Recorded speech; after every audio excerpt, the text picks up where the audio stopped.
Alright,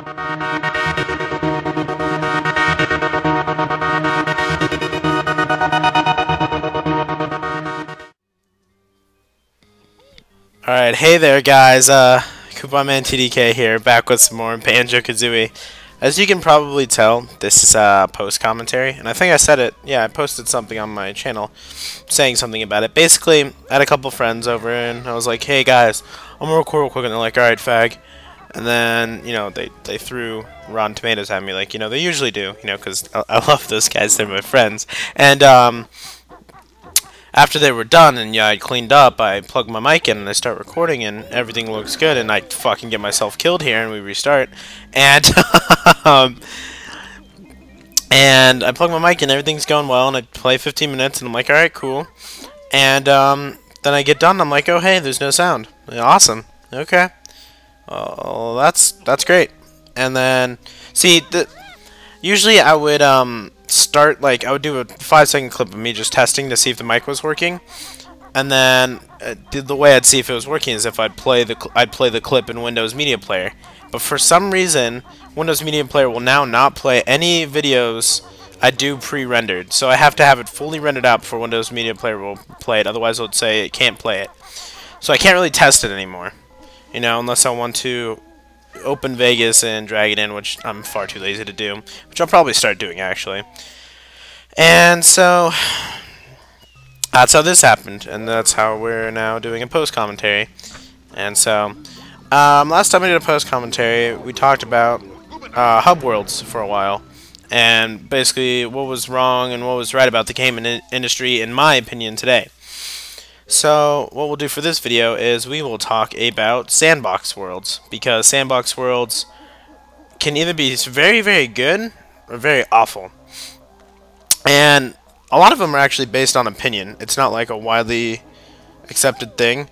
Like, the only thing that's really widely accepted is, you know, the norm is GTA. Grand Theft Auto has always, you know, been a sandbox game, and people like it because it is a sandbox game. That's not to say that it does sandbox well. I personally think it does, but there's a few things that it does wrong.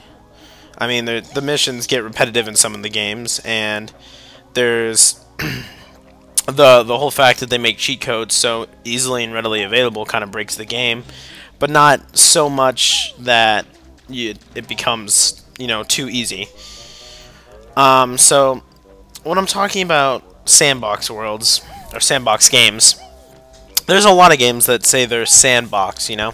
There's a lot of games that say, oh, we're a sandbox game, and you can go wherever you want. And then they pull you by your wanker towards, you know, whatever the objective is, or the waypoint, or wherever you're supposed to be going. And, oh god, look at this fucking pumpkin, he's just boinking it everywhere.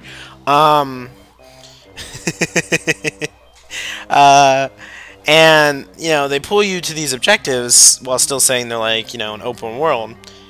And, you know, they're like, you know what, you can go explore, but you won't really find much. Dead Island. And I like Dead Island, so me saying this has no reflection on, you know, my opinion of Dead Island. Dead Island was a game that did not do the sandbox very well. It was a sandbox zombie game, which is what pulled in so many people when it first came out, because, you know, there's not a lot of sandbox zombie games that are also RPGs. But where it failed in the sandbox aspect is Bach. It's it's a famous musician full of sand, the Sandbach. Anyway, where it really failed in the sandbox category, in my opinion, is in its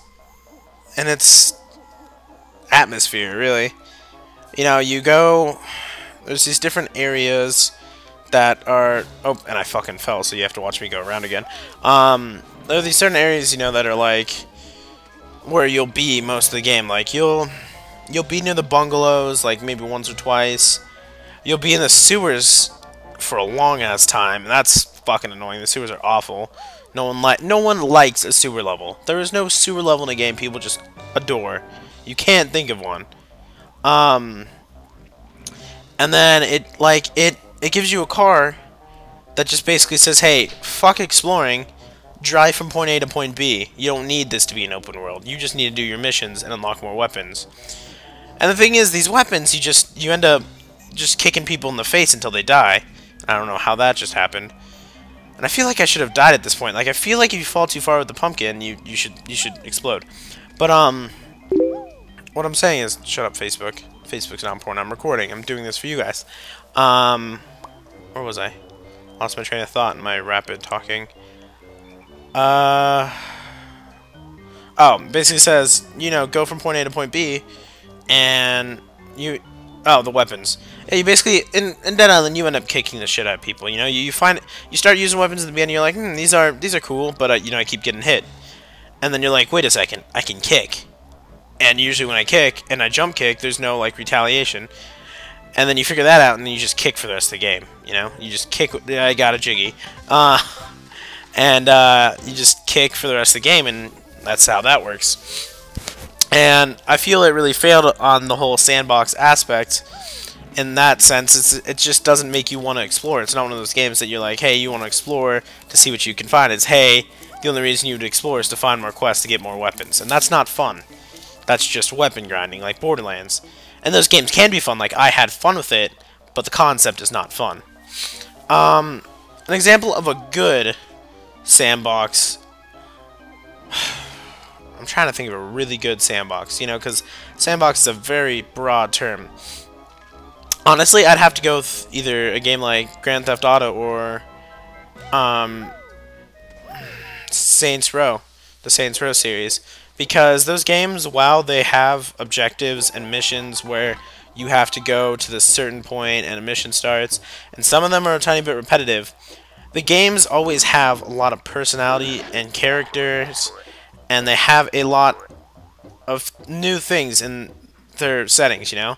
Like, you could bet in every GTA game there was going to be an area of the city, or a certain spot in the city that was super glitched, and you could fuck around with it to do things, like the swing set of Doom in GTA 4, and there will always be missions that turn into memes and stuff in GTA, like, all you had to do was follow the damn train, CJ, and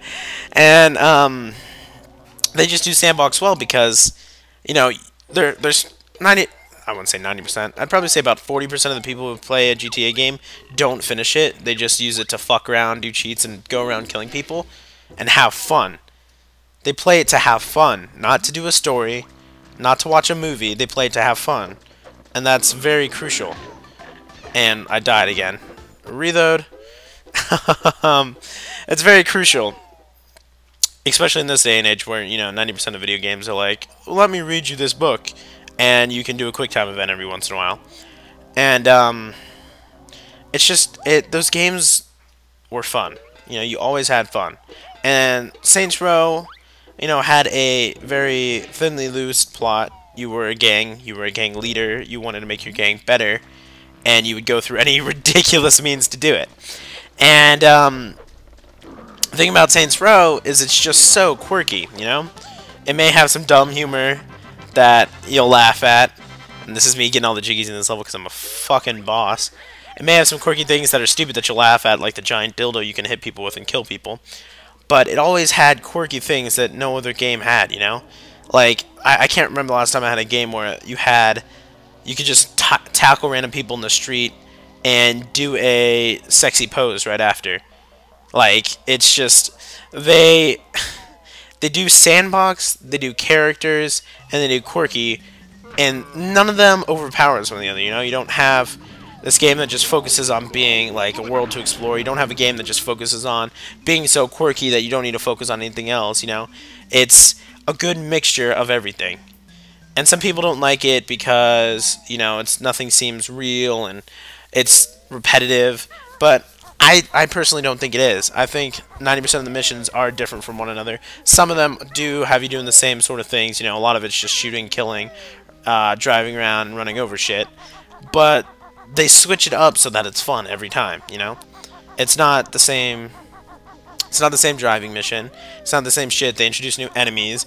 They introduce new combat. You know, it's a good sandbox game. And that's my opinion. You don't have to listen to it. But you damn well better. And it's, you know, you don't... I don't know how to phrase it. It's just sandbox games these days are starting to lose their sense of fun. Instead of being a fun sandbox, they want to be a sandbox whose off product is fun, you know? They want sandbox first and fun later, you know? They want you to experience this whole world they've created and be blown away and jizz out your eyeballs, and then maybe if you have the time, have some fun in one moment of the game, you know? And games, you know, if you want... This is why I want these people that do things like some of the Final Fantasy games and do some of the things of these games that are just beautiful but aren't quite that entertaining. I want them to be in animated film or in the film industry, because I don't think all the films in the film industry should just be, you know, real films, you know. And I don't think all the animated films should just be Pixar and DreamWorks and some off companies every once in a while, once in a blue moon. It should be things like Princess Mononoke. It should be things like, you know, Spirited Away. It should be things like, even though I can't remember the name, the fish girl, the one that was actually in the theaters, where she was a fish and there was a flood and she was Ponyo. I watched this movie and I thought it was decent, and you just can't hate it because it's just so much work went into it, and because the point is for you to sit there and look at the screen. You can't help but just notice how beautiful it is, and that is its main, like, giving factor. That's why you like it so much, is because of how beautiful it is, and the art style in those movies is outstanding, fantastic.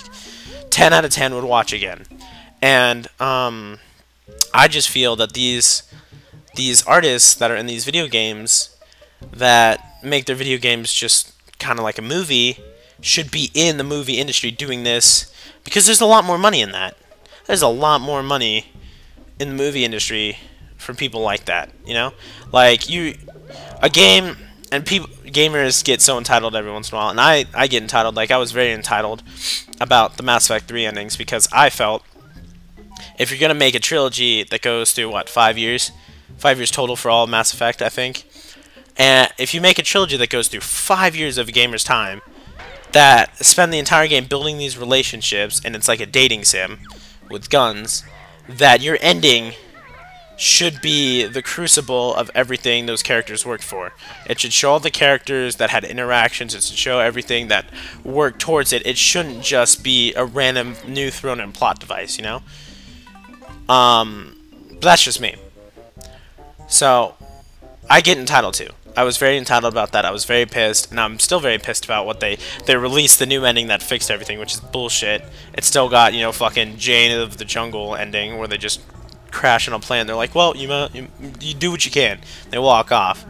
I totally lost my point doing that. Oh, well, because these gamers are so, you know, entitled about what they want, these artists can't, you know, do everything they want with these video games, and they don't get to express their creativity to the fullest extent. Plus, gamers want cheap games, otherwise they're going to pirate it. If your game's not cheap enough, your game's just going to get pirated, and that's why game prices are starting to go down, among other things. It's because of the rise in pirating that, like, if your game's not cheap enough, people will just pirate it. I mean, people will pirate fucking Cave Story, which is like $5 on Steam, and I mean, it was a 2004 game, which, you know, you could probably find it free on the internet now, the original version. And people pirate these games because it's not cheap enough. People still pirates movies, but you don't, like, a lot more people go to see movies than those who pirate it. And for gaming, it's starting to become half and half. So these people who do this art for these games that just make it into a storybook should do the film industry instead. You know, that's just my opinion. And I totally forgot we were talking about sandbox games. I totally went off on a tangent. And, you know, I kind of like doing these every once in a while, these, like, 15-minute videos of me playing Banjo-Kazooie and just talking about gaming, because I feel I'm still fucking sucking. I'm still relatively new to the whole Let's Playing and YouTube thing, so, you know, I'm still not 100% myself when on the microphone. I'm still not 100% my humor, and it's just going to take me a while to get used to. And when I do these videos, there's no me, like, having to focus in on the game and trying to pull humor from the game. It's just me talking to you guys. So I can let out a little bit more of my myself, so you guys can know just how much of a nerd I am. So I'm not one of those people like PewDiePie And I bashed on him here, but I do not like the guy who just does these things. And holy shit, I have to go. Okay, well, thanks for watching. Remember to like, comment, subscribe. Love you guys.